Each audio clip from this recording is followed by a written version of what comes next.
Gentrifiers are targeting an immigrant community in Chicago. Pilsen.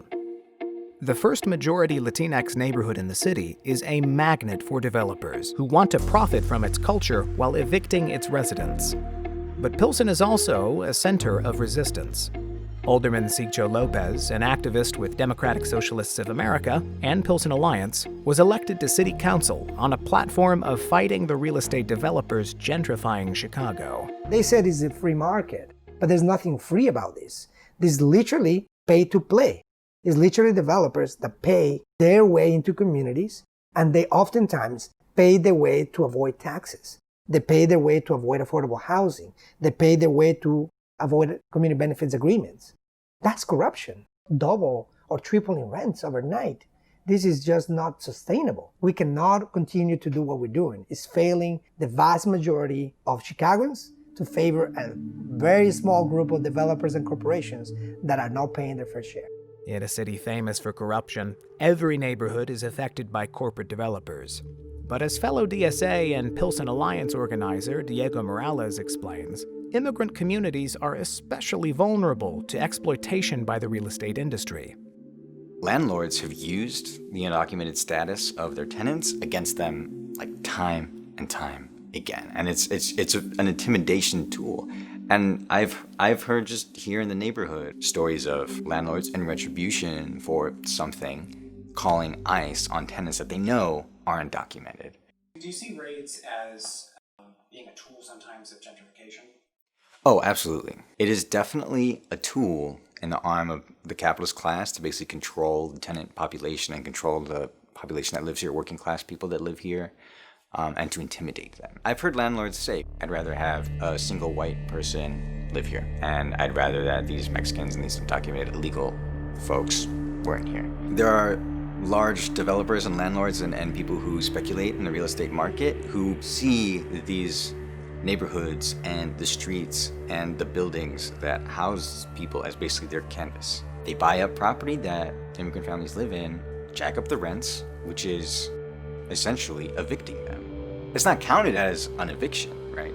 There are eviction statistics. In order to be evicted, you gotta have a notice and you show up to court and this whole process and it's like documented legally, but much more often there's this other form of eviction in which you just raise people's rent.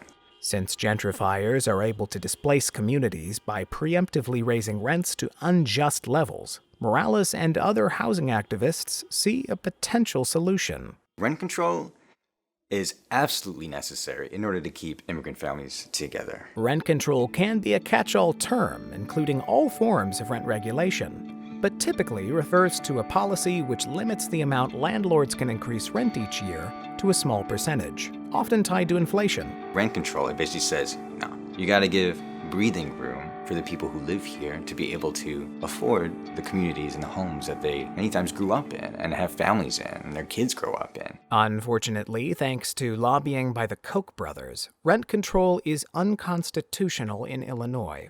A Republican governor put a ban on rent control across the state, so we cannot talk about some of these solutions.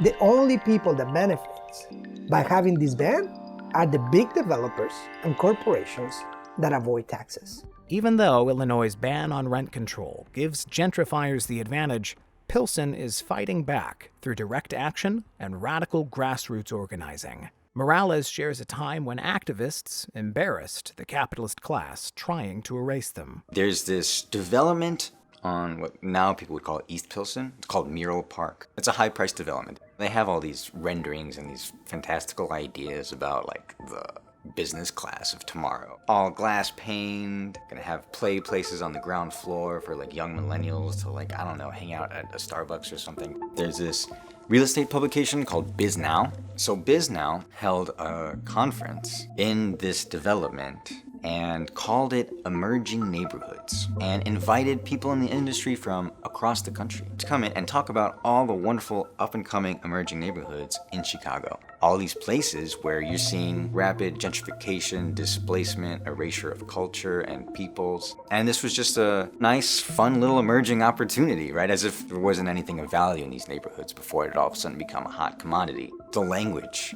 of the promotional material was just so blatant. There was just unanimous response, absolute outrage. So much so that Bisnow actually immediately, I think within a day or two, changed the language of like, they issued an apology or something, so sorry for being insensitive, and we're gonna switch this word here and there. But of course, the whole premise of the conference was for real estate speculators to come in and talk about how they're gonna parse up and price out tens of thousands of people that live here so that they can build what are probably gonna be for a long time vacant units.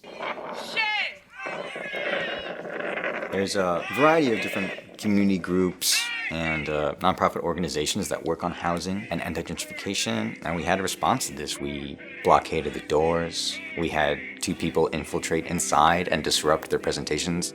We basically went in and we shut it down.